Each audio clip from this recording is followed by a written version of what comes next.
본 방송에서 제공하는 투자 정보는 투자 판단에 대한 조언입니다. 방송에서 제공하는 주식의 가치, 가격 상승 및 가격 하락에 대해서는 방송사에서 보장하지 않습니다.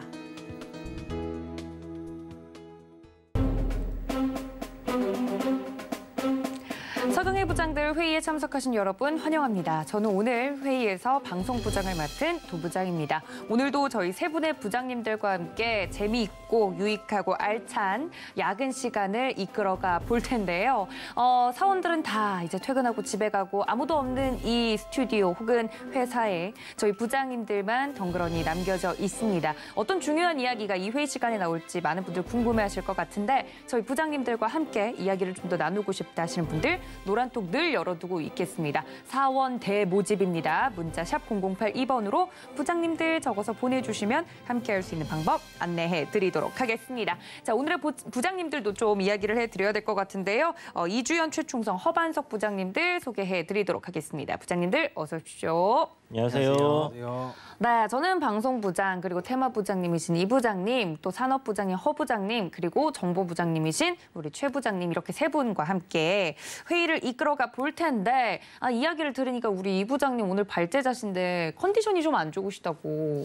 요새 한 2주 정도 네. 계속 컨디션이 안 좋은 것 같아요. 아니 좀 뭐랄까요, 걱정과 고민이 많으신 거 아니에요? 너무 회사에서 일을 열심히 하신 거 아니에요? 그런 건 전혀 없는데.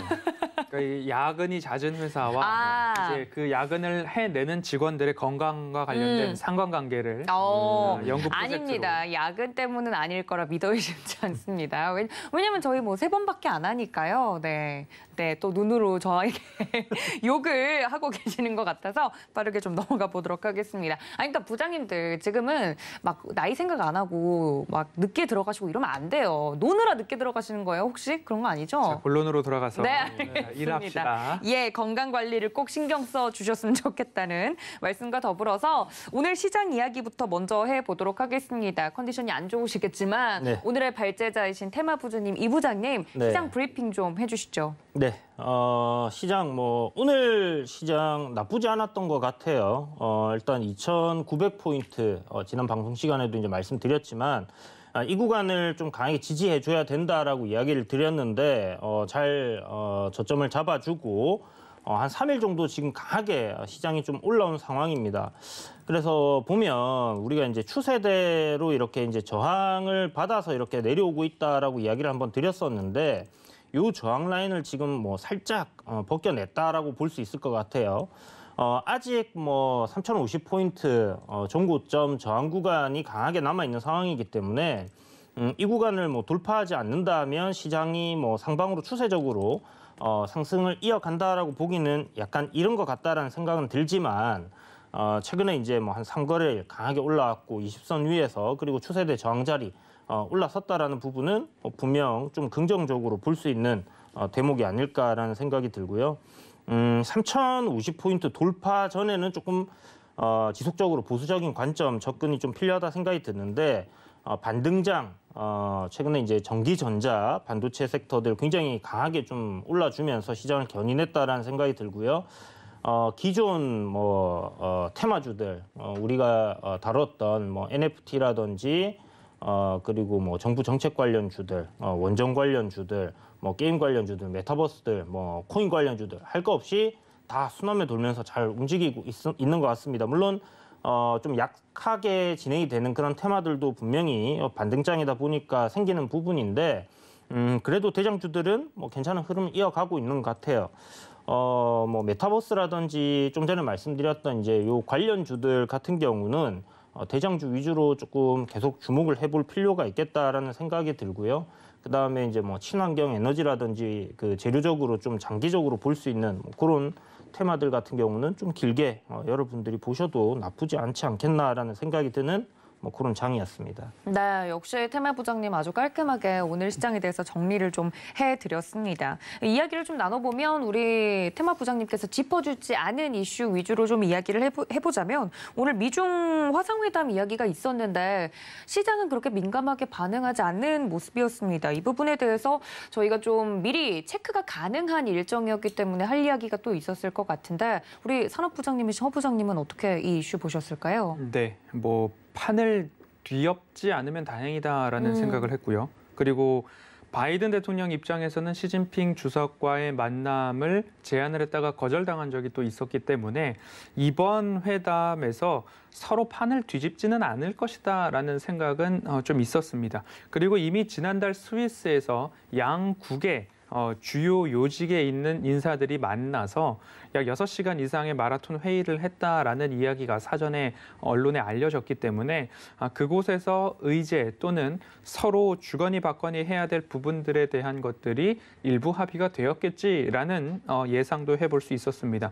그리고 뭐 공개적으로 전문이 공개된 부분들을 좀 살펴보면 서로 인사 그리고 한 발짝씩 양보 그리고 상호 존중과 관련된 그리고 책임에 대한 부분들 서로 이야기가 나왔던 것 같은데 6년 내지 8년 전 두 사람이 결국 국가 지도자가 아닌 상태에서 만났던 적들이 있었기 때문에 국가 지도자로서 만나서 또 다른 책임감으로 대화를 나눌 때 얼마만큼 진전이 있을까에 대한 부분이었는데 다행히 판을 뒤집진 않았습니다. 그래서 전반적으로 양호했다라고 볼 수는 있는데 최종 공동 합의문 형식의 발표는 없었습니다. 그래서 조금 아쉽지는 않았나라는 생각도 들고요. 중국의 관영통신이죠. CCTV에서 대만의 독립에 대해서 미국은 지지하지 않는다라는 워딩의 헤드라인을 그대로 우리나라 언론사들이 좀 가져다 쓰는 모습들을 보았을 때 중국에서 바라는 부분들이 가장 이러한 이야기가 아니었을까라는 생각을 좀 하게도 됩니다. 그리고 옐런 재무장관이 이제 고관세를 조금 내리자라는 언급도 좀 나왔고 그 이전에 중국은 보잉의 항공기를 새로 구매하겠다라는 이야기도 나왔고 그리고 중국에서 금융, 경제사범으로 알려졌던 체포돼서 구금 중이던 사람을 중국으로 다시 돌려보내는 일들이 미국에서도 일어났습니다. 결국 한 가지씩 서로 양보할 것은 양보했다라고 정리를 해볼 수 있을 것 같고요. 이번에 만났던 주요한 목적은 중국도 그렇고 미국도 그렇고 인플레이션에 대한 문제가 가장 큰 요인이었죠. 네. 그 부분을 서로 합의를 통해서 또는 서로 한 발자씩 양보를 통해서 두 국가 모두 이 인플레이션으로 골머리를 썩고 있다고 보는 게 맞을 것 같습니다. 그래서 경제 대국인 두 국가가 일부 한 발자씩 양보하면 그래도 여기에서는 숨통이 트이지 않을까라는 그런 정도로서 대화가 시작되었다라는 데 의의를 좀 둘 수 있을 것 같고요. 이제부터는 두 정상이 만났고 이야기가 나누어졌고 후속 조치로서 양국 실무진들이 어떠한 합의가 있었다라는 이야기들을 하나하나 좀 풀어내는 시간들도 혹 있지는 않을까라는 기대감들이 좀 있습니다. 그래서 판을 뒤집지 않은 것에 대해서는 다행이다. 그리고 한 발자씩 양보한 것도 다행이다. 그런데 큰 기대감보다는 이제 시작을 했을 뿐 앞으로의 어떤 일들이 일어날까 그 부분까지 한번 좀 기대를 해보자 정도로 정리를 해보도록 하겠습니다. 네, 무난하게 다행히 이제 트럼프 전 대통령처럼 갑자기 판을 뒤집는다거나 예상하지 못했던 이야기들이 나온다거나 그런 게 아니라서 시장은 좀 무난하게 반응을 했던 것 같다. 더불어서 좀 체크를 해보면 좋을 부분들도 이야기를 해드렸는데 이미 예정되어 있었던 이슈이기 때문에 여기에 대해서 좀 보면 좋을 만한 종목들도 이야기를 해드렸어요. 우리 허 부장님 같은 경우는 RF 머티리얼즈 이야기를 좀 해드렸었는데 그 뒤로도 잘 갔지 않습니까? 이제 미국 이야기가 나와서 결국엔 이제 미국의 이제 인프라 법안 관련된 부분이랑 그리고 미중 정상회담은 조금 나눠서 볼 필요도 있을 것 같은데요. 통신 장비주에 속하는 RF 머티리얼즈가 말씀을 드린 이후에 그래도 상승이 나왔습니다. 하지만 이제 막 고개를 들기 시작했다라는 부분에 있어서 이해를 해보시면 좋을 것 같고요. 혹 작전 리포트나 서경의 부장들 방송을 통해서 접근을 하셨던 분들은 워낙 시총이 작은 종목이고 하지만 흑자 기조를 이어가고 있는 기업이고 앞으로도 매출액과 영업이익에 있어서 우상향 추세 그리고 매년 2자릿수 정도의 성장을 보일 수 있는 것으로 전망이 되고 있는 기업이기 때문에 이 부분은 보유하신 분들은 좀 관심 갖고 길게 좀 보셔도 좋을 것 같다라는 말씀을 좀 드려보도록 하겠습니다. 네, 관련된 종목에 대해서도 이야기를 해드렸고 관련돼서도 또 가지고 있는 종목 이야기를 우리 허 부장님뿐만 아니라 최 부장님도 두 종목이나 좀 이야기를 해주지 않으셨습니까? 기억나시나요? 네, 폐배터리 관련된. 네, 맞습니다. 일단 관련해서 영화테크랑 파워로직스를 좀 말씀드렸었는데 사실 NFC가 그 당시 좀 기억이 안 나서 네, 일단 흘러가면서 이야기를 해서 그렇죠. 파워로직스랑 뭐 페페터리 관련해서는 계속 좀 지켜보셔도 된다라고 말씀을 드리도록 하겠습니다. 뭐 친환경이나 뭐 배터리 관련해서 이제 수급이 좀 돌아올 수 있을 만한 그런 종목들이기 때문에 섹터분들 잘 좀 지켜보시면 좋지 않을까라고 말씀을 드리겠습니다. 네, 우리 최 부장님 또 이야기를 하는 걸 제가 놓칠 수가 없죠. 이어서 좀 수급도 집중적으로 좀 봐주셨으면 네. 좋겠는데 수급은 어떻게 연말까지 괜찮을까요? 네, 일단 오늘은 뭐 화상회된 관련해서는 변동성이 좀 생기지 않을까라고 생각을 했었는데 뭐 무난하게 좀 지나갔던 것 같습니다. 일단은 뭐 그랬고요. 네. 뭐 딱히 드릴 말씀이 없어가지고 사실 뭐 이야기 정도를 좀 나눴다라는 거에 좀 의의를 좀 두시면 좋지 않을까. 뭔가 크게 오고 간 그런 부분들은 좀 없는 것 같아요. 그렇기 때문에 시장도 조금은 긍정적으로 받아들였다라고 좀 보시면 좋을 것 같고 네. 일단 지금부터는 이제 추후 올라갈 수 있는 그런 섹터와 종목을 좀 지켜보는 시장. 오늘은 사실 그랬습니다. 종목들이 많이 올라가고 있는 가운데 기존에 좀 쉬어가고 있던 종목들이 다시 상승 준비를 하고 있는 그런 종목들도 굉장히 많았고 네. 했기 때문에 오늘 아마 그냥 장이 올라가니까 그냥 뭐 올라가나 보다 하시는 것보다는 그런 거 빨리 찾아서 좀 보셨다면은 굉장히 좀 힌트를 많이 얻으실 수 있는 그런 장이 아니었나라고 좀 말씀을 드리고 싶고 일단 연말이 다가올수록 외국인들 수급이 굉장히 좀 중요합니다. 이건 뒤에서 이제 산업부장님께서 말씀해 주실 건데 네, 양도세 회피성 물량이나 뭐 윈도우 드레싱 같은 것도 있기 때문에 일단은 외국인 수급이 굉장히 좀 중요합니다. 뭐 아시겠지만 지금 코스닥은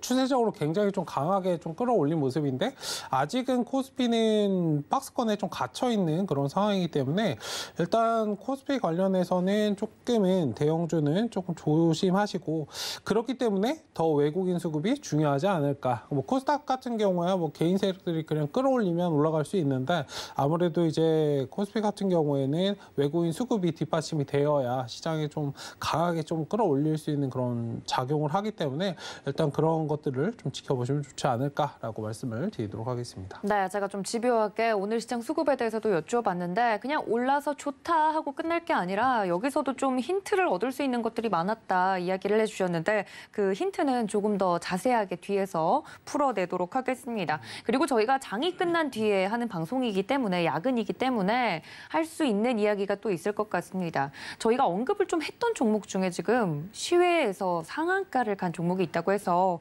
이야기를 해볼 텐데요. 한화투자증권에 대해서 사실 위원님들이 굉장히 뭐랄까요 시크하게 이 종목 괜찮은 것 같아요 하고 이야기를 드렸었는데 오늘 또 시간 외에서 움직임을 보여서 야 이거 내일 어떻게 될 것인가 궁금하신 분들 많으실 것 같아요. 우리 이 부장님이랑 최 부장님이 좀 이야기를 해주셨던 것 같은데 이 부장님 이 종목 어떻게 좋다고 이야기해 주신 근거가 있었죠 저희가? 네, 한화투자증권 같은 경우는 사실 이제 두나무 지분을 한 7% 정도 보유를 하고 있습니다. 6% 정도 보유를 하고 있고 이 두나무라는 회사는 여러분들이 이제 코인을 하신다면 잘 아실 수 있는 업비트라는 회사의 모회사고요. 지금 현재 뭐 나스닥 상장 이야기가 좀 나오고 있는 상황인데 기업 가치가 대략 코인베이스 상장 이후에 한 20조 정도로 이렇게 좀 추정이 되고 있는 상황이에요. 그래서 대략 뭐 보유하고 있는 지분 가치가 한 1조 가까이 되지 않겠나 하는 이야기들이 나오고 있고 현재 시가총액이 뭐 1조 1,000억 1조 1,800억인데 뭐 지분 가치 투자했던 회사의 지분 가치만 뭐 그 정도다라고 보시면 될 것 같고요. 또 최근에 토스 지분을 추가적으로 매입을 하면서 이제 8% 이상의 토스의 지분도 보유를 하고 있는 그런 회사입니다. 그래서 약간 증권사지면 창투사 같은 좀 그런 느낌으로 보시면 될 것 같고요. 실적이 굉장히 좋아요. 작년에도 뭐 1,000억 이상 영업이익이 나왔는데 올해 지금 3분기 실적 발표했는데 한 1,300억 넘습니다. 그렇기 때문에 실적만 봐도 지금 시가총액이 턱없이 저평가되어 있다라고 볼 수 있는 부분이기 때문에 그런 관점에서 이제 가상화폐, 뭐 두나무 관련주로 이렇게 좀 엮여서 계속 좀 언급이 되고 있던 종목이고 충분히 저는 신고가를 넘길 가능성이 높다라고 생각을 하고 있는 종목이기 때문에 이 종목에 대해서 좀 관심 있게 계속 좀 지켜보는 게 좋지 않겠냐라고 이야기를 했었는데요. 시간 외에 오늘 상한가 간 이유는 제가 좀 찾아보니까 갑자기 이제 또 상한가를 갔더라고요. 그러니까요. 그래서 보니까 지금 가상화폐 시장에서 보라라는 코인이 네. 한 100% 넘는 시세를 분출을 하고 있다라고 합니다. 네. 그런데 이 보라라는 코인을 발행한 회사에 이 하나투자증권이랑 그다음에 카카오에서 한 20억 정도를 예전에 투자를 했던 그게 이제 밝혀지면서 급등이 나온 것 같아요. 그래서 이 보라라는 코인이 우리가 자는 동안에도 계속 움직일 거기 때문에 그렇죠. 밤사이에 이제 급락이 나온다. 시세 분출을 끝내고 그럴 수 있죠. 그러면 뭐 내일 아침에 시가를 조금 띄워서 음봉으로 밀려버리는 그런 흐름이 나오지 않겠나 하는 생각이 좀 들기 때문에 내일 아침부터 좀 공격적으로 매수하기는 무리가 있지 않겠나라는 생각이 듭니다. 그래서 좀 뭐 어차피 기업이 저평가돼 있고 좀 전에 말씀드린 그런 이슈들이 있기 때문에 뭐 토스도 상장을 대기하고 있는 상황이잖아요. 그렇죠, 그렇죠. 그렇다면 뭐 올라가는데 추격 매수하지 마시고 분할로 천천히 조정 나올 때마다 모아가시는 전략이 저는 괜찮다라고 생각이 드니까 그런 부분 참고하시면 좋을 것 같습니다. 그러니까요. 좀 급하게 시간 외에서 좀 움직인 모습이라 좀 짚어봤는데 우리 최충성 부장님은 어떠세요? 일단은 내일 아침에는 좀 매도를 해야겠네요. 그쵸. 코인은 24시간 움직이다 보니까 그게 또 그리고 리스크 요인일 것 같아요. 냄새나게 이렇게 움직이는 거는 대놓고 움직이는 거는 덜어내셔도 후회하실 건 거의 없습니다. 왜 보통 이렇게 막 시간 외에서 상한가 같다고 하면 혹시 내일 막 더 가지 않을까 뭐 이런 마음이 있을 것 같은데 그러지 않아도 된다? 네, 그냥 매도하시고 만약에 보유하지 않으신 분들은 굳이 부러워하실 필요 없이 새로 내일은 내일의 태양이 뜬다라는 말이 있잖아요. 내일은 또 내일 종목이 새롭게 나옵니다.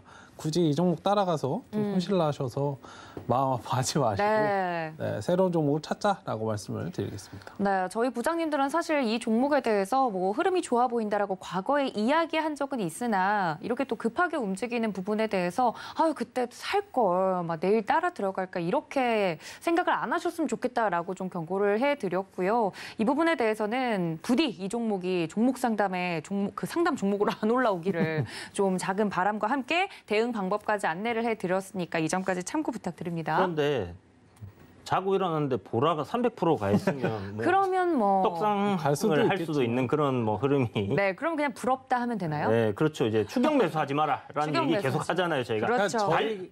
저희 방송을 볼 걸 생각하시면 됩니다. 그렇죠. 저희 방송을 봐서 맞아요. 이렇게 제2의 하나투자증권 같은 종목을 미리 선점하는 게 좋겠다라고 생각하셨으면 좋겠다고 저희 부장님들이 목 놓아서 이야기를 해드렸습니다. 노란톡 저희가 열어두고 있으니까요. 부장님들과 함께 하고 싶으신 분들 저희 노란톡으로 들어오시면 됩니다. 문자샵 0082번으로 부장님들 적어서 보내주시거나 하나투자증권 하고 보내주셔도 저희가 찰떡같이 알아듣고 안내를 해드리도록 하겠습니다. 자, 시장 이야기 여기까지 좀 만나봤고요. 오늘 또 준비해주신 발제자분이 준비해주신 주제가 있다고 하니까 어떤 주제일지 함께 만나보시죠. 네, 심플합니다. 박스권에 갇혔던 시장 진바닥 찍었나라는 이게 서리법인지 아니면 진짜 질문인지 모르겠는데 올랐는데 3,000선은 올라서지 못했어요. 그래서 시장에 대해서 많은 분들이 이제 앞으로 더 좋아질 건지 아니면 한 번 정도 더 연말에 시장이 고꾸라지진 않을지 걱정이실 것 같은데 우리 이 부장님 오늘 준비를 해주셨으니까 브리핑 해주시죠. 네, 이제 저도 사실 이게 질문이에요. 질문이군요. 여기 전문가분들, 이제 저희 부장님들 계시니까 뭐 질문이다라고 생각을 하시고 여러분들도 한번 생각을 좀 해보셨으면 하는 마음에서 들어야 될 것 같아요. 이렇게 좀 주제를 잡았는데 이렇게? 일단 옵션 만기가 이제 끝났습니다. 옵션 만기 딱 끝나면서 2,900포인트 지지해주고 쌍바닥을 좀 형성해주는 그런 흐름으로 지금 한 3일 연속, 3거래일 연속 굉장히 강하게 좀 시장이 반등을 해주고 있는데 그동안은 이제 시장이 좀 하락했던 요인들을 살펴보면 인플레이션 상승에 이제 급격한 인플레이션 상승에 대한 뭐 유동성 회수에 대한 두려움이 분명히 있었을 거고요. 그런 우려감이 이제 작용을 했던 부분들이 결국 이제 이머징 마켓에서 선진국으로의 이제 자금 이동이 좀 컸다라고 생각이 들고 11월 11일 날 뭐 미국에서 발표된 뭐 CPI 그러니까 미국 소비자 물가 지수가 6%대로 나오면서 뭐 미증시도 단기적으로 좀 충격을 하루 정도 조정이 나왔었는데요. 30년 만에 이제 이게 최대치입니다. 그래서 요게 이제 이거보다는 더 높아지지 않겠지라는 생각을 또 하는 부분도 분명히 있을 거고요. 페드에서 또 이 인플레이션이라는 부분이 뭐 트랜지토리라고 약간 좀 생소한 단어인데 일시적이다라고 좀 자꾸 강조를 하고 있어요. 이 부분이 이제 지속적으로 강조하는 이유는 결국 이제 경기 회복에 따른 재료의 공급이 부족하다라는 부분, 그러니까 공급과 수요에서 발생하는 문제라고 지금 얘기를 하고 있는 그런 상황인데, 이런 얘기들이 이제 나오니까 미증시가 다음 날부터 또 반등이 바로 나와주는 그런 흐름이 잡혔습니다. 우리나라 증시는 뭐 계속 지금 잘 가고 있는 상황이고요. 여기에 이제 ECB에서, 그러니까 유럽에서도 긴축에 대한 우려감이 있었는데 ECB에서 이 우려감을 딱 불식을 시키니까 EU 증시, 그러니까 한마디로 유럽장도 굉장히 강한 흐름을 또 보여주고 있는 상황이고요. 결국은 이제 뭐 내년에 금리 인상을 한다라는 게 뭐 하반기부터 한다라는 사실이 뭐 기정사실화되어 가고 있는 뭐 그런 사실인데, 이런 흐름이 이제 좀 내년 초까지 계속 이어져 갈지, 아니면 뭐 굉장히 단기적으로 또 반등을 보이고 2,900을 깨고 내려가는 뭐 그런 시장이 될지, 뭐 그런 부분이 좀 문제라고 생각하는데, 어쨌든 국내 증시가 이런 글로벌 상승세와 그동안 이제 디커플링 되었던 부분들을 좀 이제 커플링하는 뭐 그런 모습을 좀 보여주고 있다라는 부분에서 지수가 좀 괜찮지 않나라는 생각을 좀 했거든요, 개인적으로. 네. 그리고 이제 국내 증시 양대 축이라고 할 수 있는 뭐 전기전자, 그러니까 반도체 섹터가 될 텐데, 이쪽이 좀 굉장히 강하게 움직여줬어요, 며칠 동안. 그렇다면 그동안 짜부라져 있었다라고 우리가 생각할 수 있는, 그러니까 좀 조정을 심하게 받았던 반도체 섹터가 드디어 이제 기지기를 키면서 올라와 준다면 지수의 반등도 가능하지 않겠나라고 생각을 좀 해볼 수 있는 대목이라고 생각이 들어서, 저는 아직은 그냥 기술적으로 좀 많이 접근을 하는 편이라서 네. 뭐 어떤 매크로적인 이슈를 봐도 썩 그렇게 나쁘진 않다라고 생각이 들어요. 특히 미국 기업들의 이익 증가율이라든지 이제 이런 부분들을 생각하면. 그런데 인플레이션에 대한 우려감은 분명히 현실로 이제 다가오고 있는 상황이기 때문에 과연 이걸 찐바닥을 짚고 올라가는 흐름으로 봐야 될 것인가. 만약 그렇다면 여기서 대응을 우리가 잘 한다면 네. 저점 매수를 할 수 있는 구간이 분명히 되지 않을까라는 생각이 들었습니다. 그래서 이번 반등의 섹터나 종목들 이런 부분에 대해서 우리 또 부장님들께서 또 전략을 또 지시를 해줄 수 있으시지 않을까라는 생각에서 이렇게 이제 질문을 좀 드려보면서 네. 어떤 접점들이 교집합들이 또 있을까 하는 생각도 듭니다. 그래서 제 생각에 우리 그 일단 부장님들 네. 제가 단도직입적으로 한번 물어볼게요. 솔직하게 대답해 주셔야 됩니다. 이거는 찐바닥이다. yes or no로 대답해 주시고 네. 왜 그렇게 생각하는지 한마디씩. 네, 네. 그러니까 OX만 있나요? 뭐 제3의 선택지를 선택하셔도 될 것 같습니다. 네. 세모 뭐예요? 네모로 별. 별 정말 개성 드래곤으로 넘치- 가는 거 아닌가요? 그러다가? 개성 넘치네요. 네. 그래서 뭐 어떻게 증시들 생각하시는지 저는 그 바닥이라고 생각을 하고 있습니다. 바닥이다. 바닥이라고 생각을 하고 있는데 뭐 이유도 바로 말씀을 드릴게요. 그럼요. 네네네. 네. 네, 그 방송을 통해서 누누이 이 차트를 말씀을 좀 보여드리면서 설명을 드렸습니다. 위에는 코스피고요, 아래는 코스닥인데 뭐 유의미하다, 무의미하다를 논하기 이전에 장기 추세선을 이렇게 그었을 때에 이 장기 추세선을 쉽사리 이탈하지 않더라라는 말씀을 드리면서 그 장기 추세선의 바닥 구간을 코스피는 2,900 정도, 그리고 코스닥은 장중에는 900포인트가 이탈하는 경우도 있었습니다. 하지만 약 950포인트가 일부 지지 라인으로 좀 관찰되는 구간들이 있었죠. 그래서 조금 밑에까지 본다면 코스피는 2,900, 코스닥은 900, 뭐 이런 식으로 좀 말씀을 드렸었는데요. 마찬가지로 이 추세선 안에서 그래도 반등과 지지가 좀 나오고 있는 모습이고요.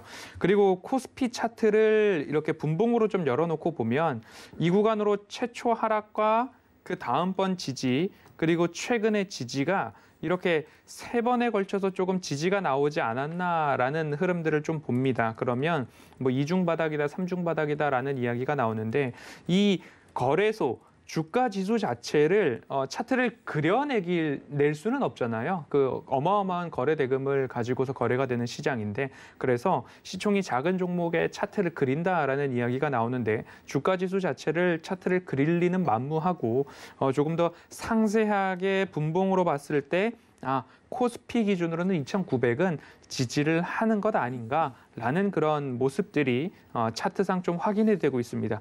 그리고 또 한 가지 말씀드리고 싶은 부분들은 외국인들의 순매수세가 좀 이어지고 있다라고 좀 보실 수 있을 것 같은데요. 코스피에서도 4거래일 연속 순매수가 나오고 있고요. 코스닥에서도 마찬가지로 외인들의 순매수세가 이어지고 있는 흐름입니다. 앞서서도 말씀해 주셨지만 전기전자, 즉 반도체 업황 섹터 쪽으로의 외인 수급이 양호하더라라고 좀 보일 수 있을 것 같은데요.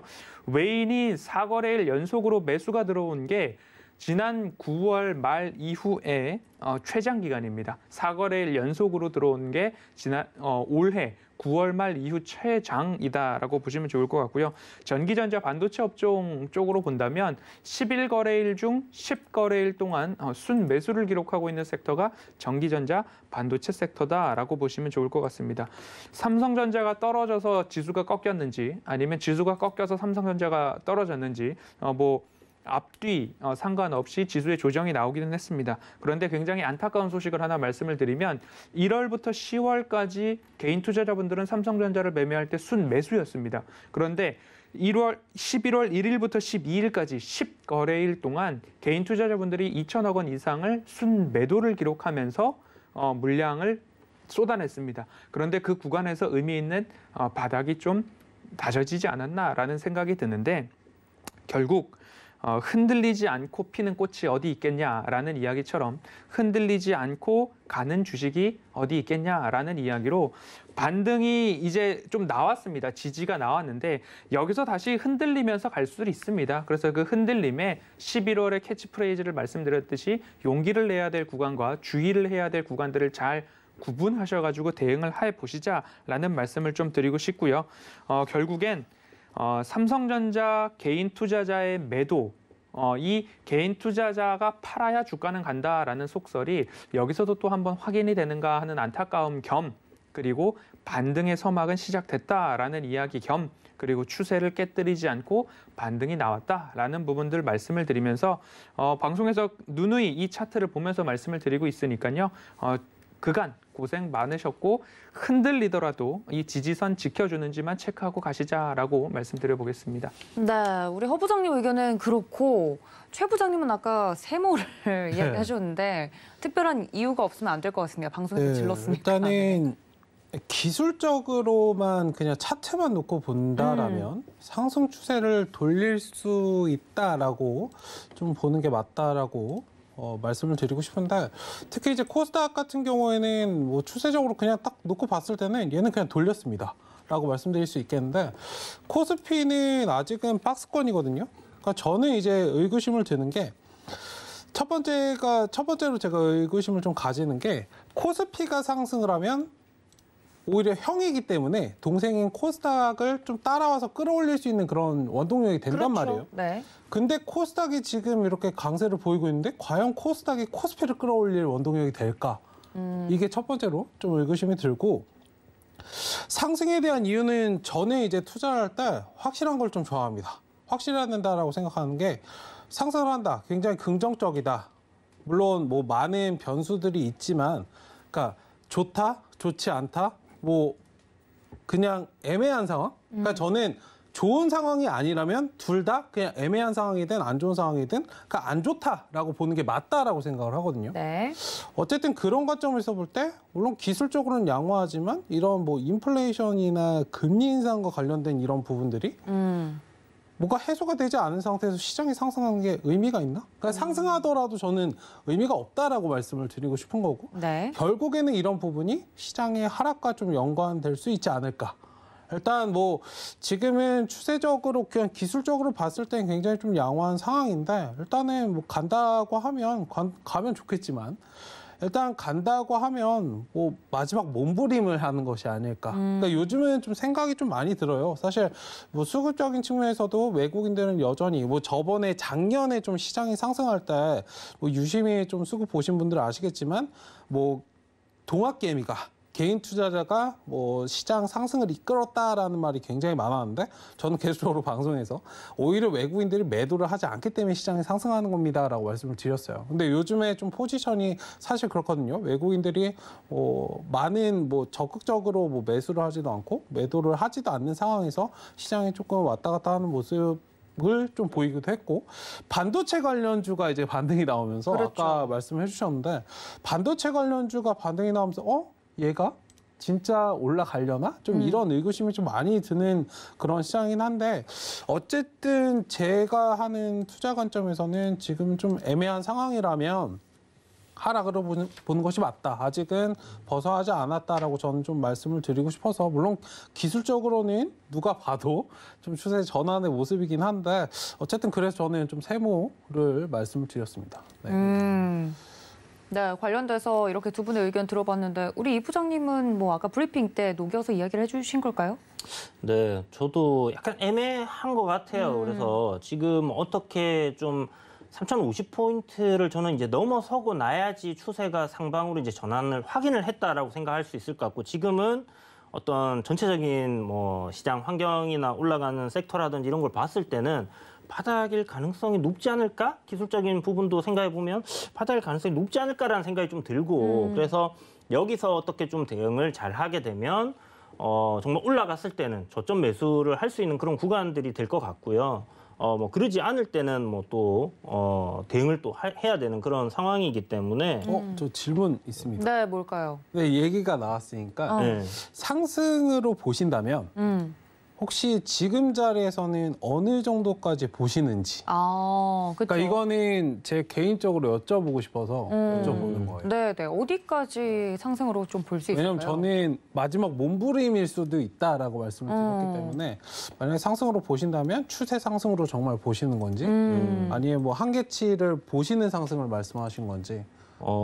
일단 저는 앞에 위에 이제 내리막길이었잖아요. 네. 그렇죠. 내리막길이었기 때문에 지금 일단 2,900을 지켜주고 반등하는 모습인데 이게 진짜 기술적으로 딱 생각했을 때 이게 추세 전환 맞나? 아직은 약간 그런 단계거든요. 만약에 3,050포인트 돌파해주고 그 가격대 안착하고 이렇게 오름세를 타 간다라면 3,300 우리 고점이었으니까 2,900의 한 중심 정도?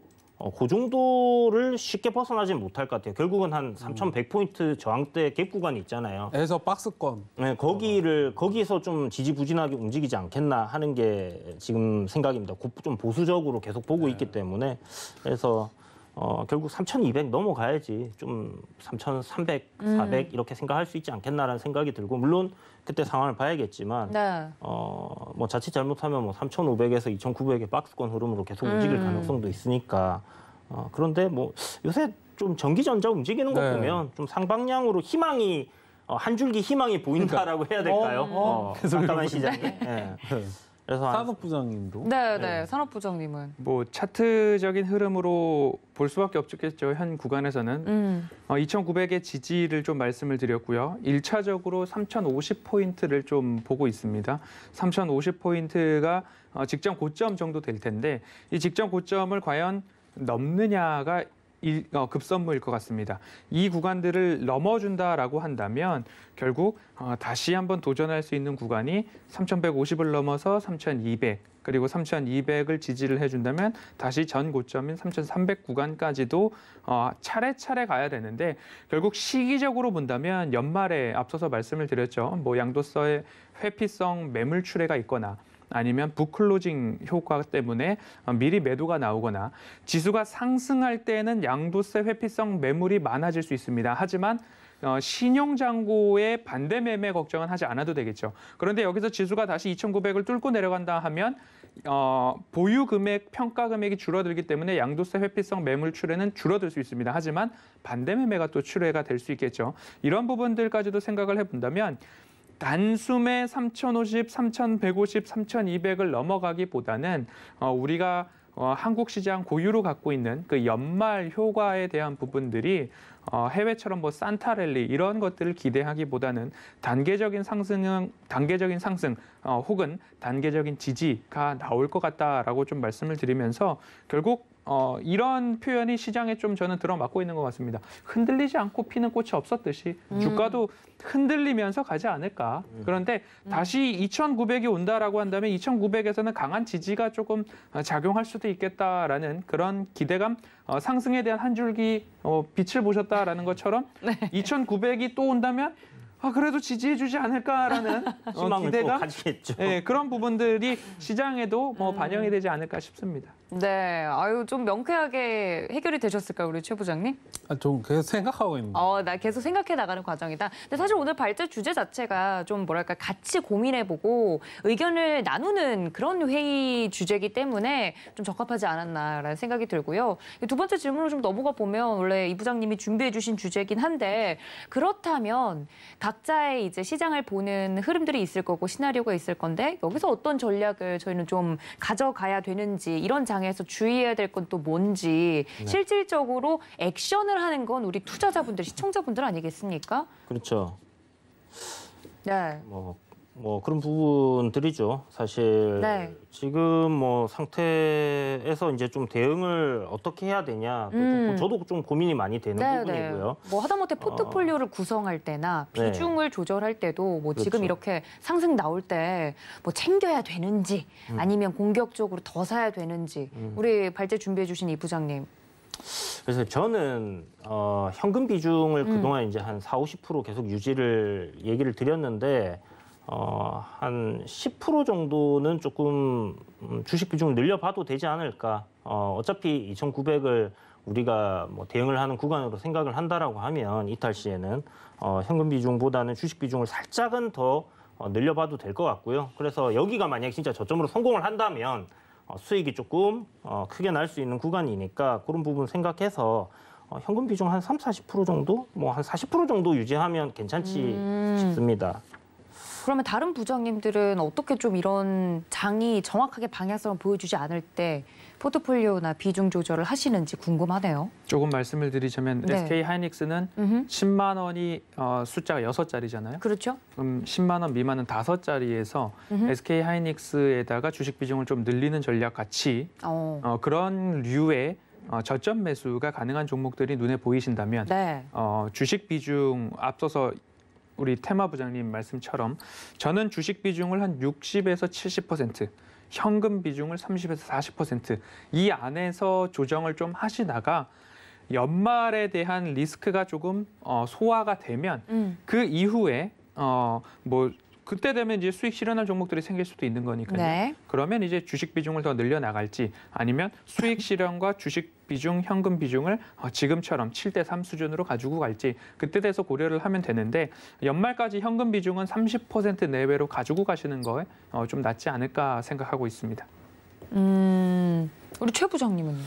일단 뭐 어찌할지 모르는 상황, 그러니까 우리가 뭐 고민이 뭐 생길 때는 안 하는 게 맞잖아요. 맞다는 말이 있듯이 일단 예측 불가한 그런 상황에서는 좀 현금을 어느 정도 좀 챙기시는 전략, 저는 이제 수치로는 다 말씀을 드렸기 때문에 체크하시면 좋을 것 같고 일단 최소의 좀 현금을 어느 정도 좀 확보하시자라고 말씀을 드리고 싶고 특히 이제 대형주 관련해서는 지금 반등 나올 때 어느 정도 좀 챙기시는 상황. 왜냐하면 최근에 이제 NC소프트나 이런 거 관련돼서 상승이 나올 때 그런 뭐 테마부터서 이렇게 올라가면은 그냥 뭐 손실을 보고 계셔서 놓치는 경우가 굉장히 많기 때문에 일단 기술적으로 어느 정도 올라타서 뭐 많이 올라가지 않았던 종목들은 괜찮지만 많이 올라갔다가 좀 눌려서 좀 속상했던 그런 종목들이 있잖아요.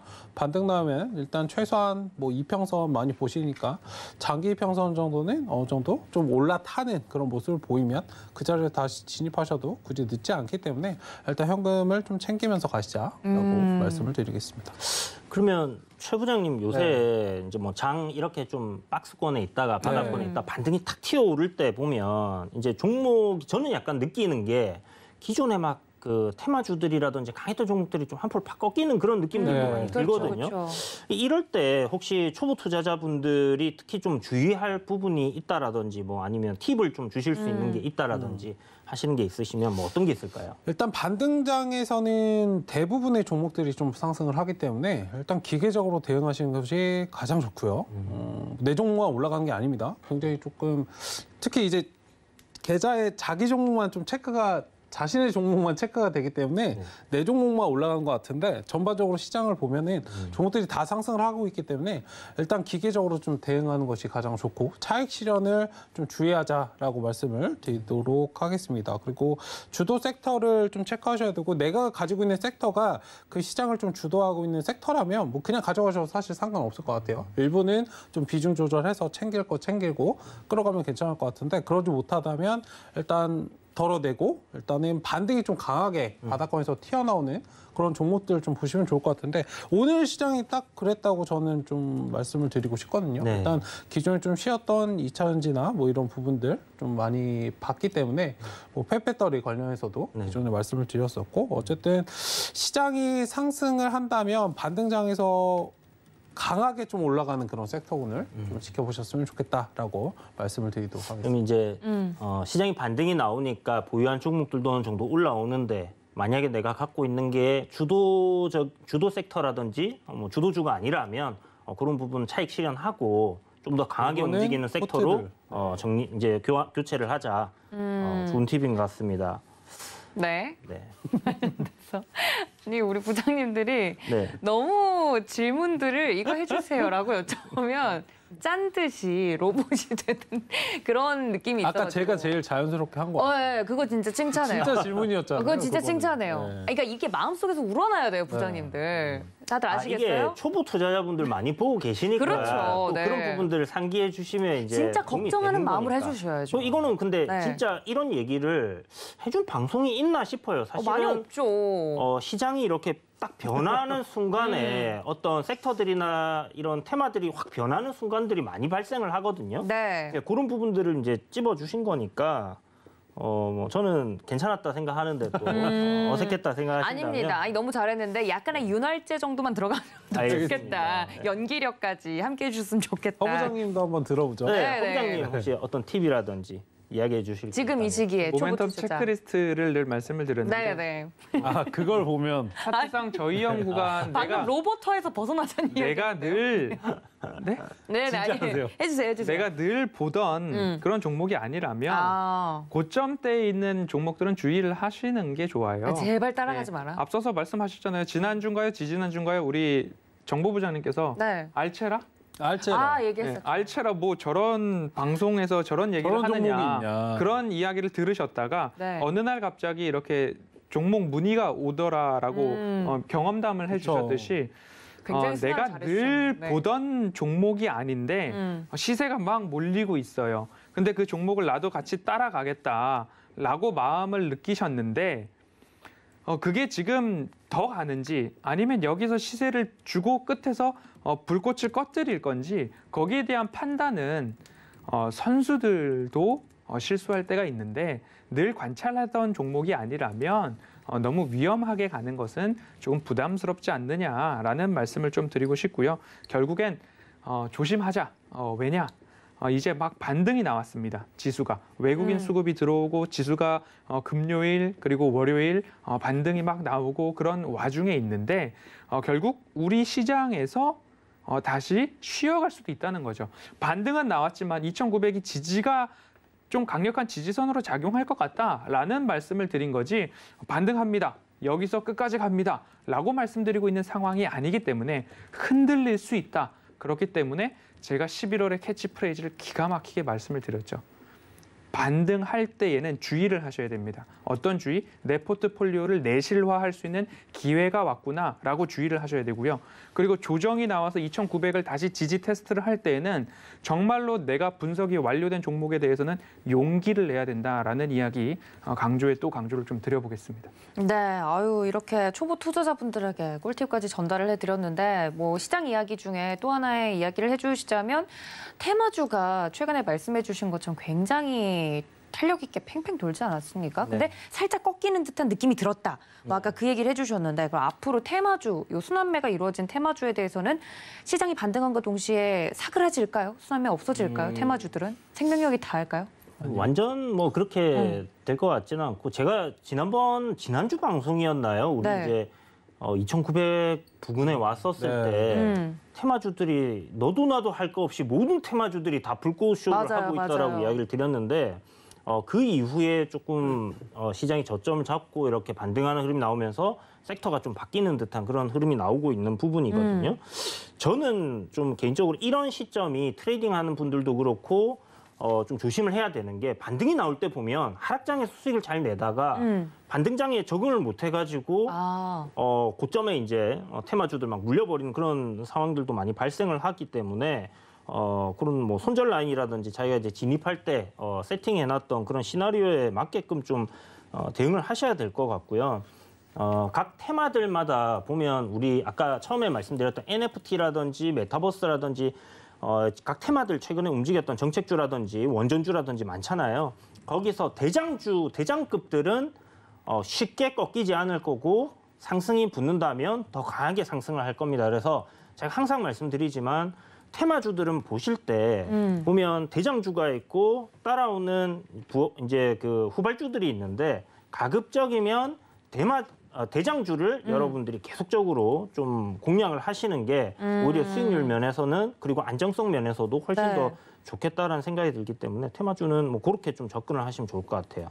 일전에 뭐 테마주 순환매가 나올 때는 가는 놈이 더 간다 뭐 이렇게 이야기를 해주셨었기 때문에 맞아요. 가는 놈이 더 가요. 이것도 똑같은 논리입니다. 대장이 계속 가고 있기 때문에 가는 놈이 더 가는 거고 지금 대장주가 아닌 종목들을 보면 대부분 좀 꺾이거나 조정을 받고 있는 것들이 많을 거예요. 그래서 대장주 위주로 여러분들이 가는 놈이 더 가기 때문에 공략을 하시면 될 것 같습니다. 꺾일 때까지. 알겠습니다. 그럼 마지막으로 이렇게 시장에 대해서 뭐 긍정적인 뷰도 있고 어떻게 전략을 짜가야 된다는 이야기까지 다 해놨는데 지금 코로나 실시간 확진자 수를 보면 금일 지금 현재 기준 2,200명이 넘어가는 상황이라서 코로나19 이후에 지금 이렇게 실시간 확진자 수가 또 급격히 늘고 있으면 이게 또 악재가 될 수 있지 않냐는 질문이 들어왔어요. 이 부분에 대해서는 어떻게 좀 시장이 반응할지 예상 한마디씩 듣고 끝내도록 하겠습니다. 부장님들 어떻게 생각하세요? 네, 유럽도 단계적 일상 회복 위드 코로나를 먼저 시작을 했는데 확진자가 다시 급증하는 바람에 셧다운하는 국가들이 생기고 있습니다. 우리나라도 그렇게 되지 않으리라는 법이 없기 때문에 개인 방역을 정말 철저히 해야 된다라는 말씀을 드리고 싶고 어떻게 흘러가는지는 또 시장이나 그리고 방역에 따라서 달라질 수는 있는데 7,000명 일일 확진자 수가 증가할 수 있다 이야기가 또 나오고 있습니다.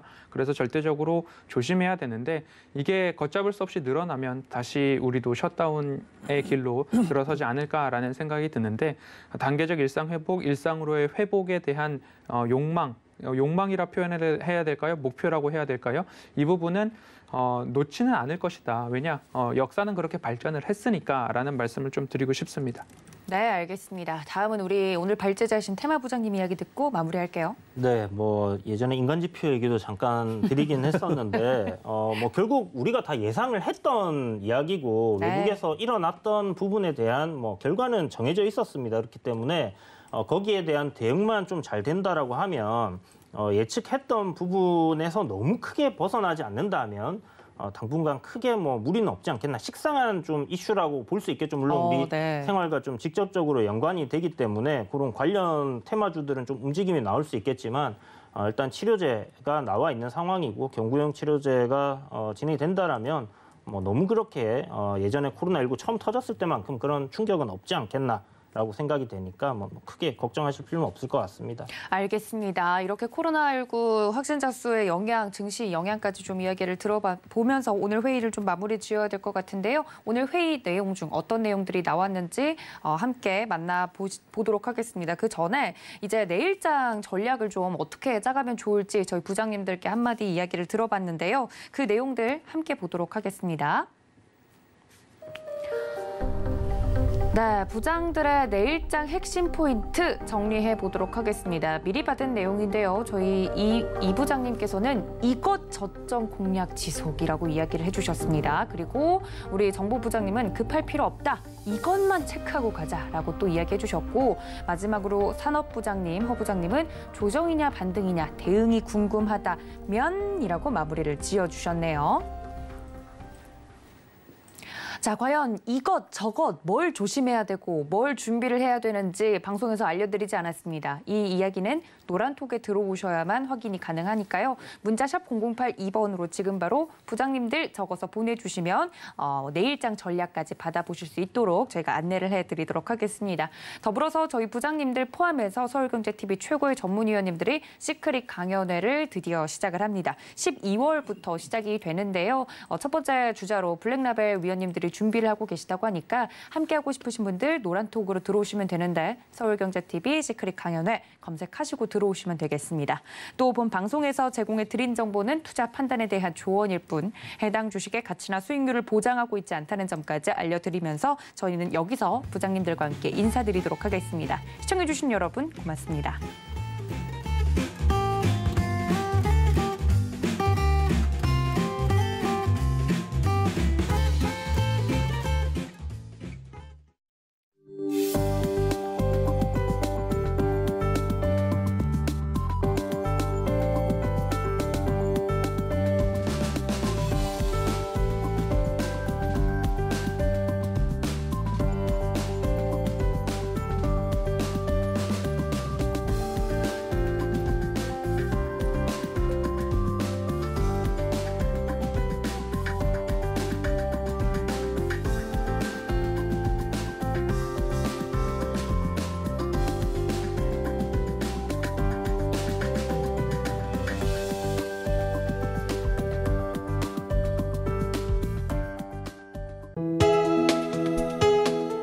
본 방송에서 제공하는 투자 정보는 투자 판단에 대한 조언입니다. 방송에서 제공하는 주식의 가치, 가격 상승 및 가격 하락에 대해서는 방송사에서 보장하지 않습니다.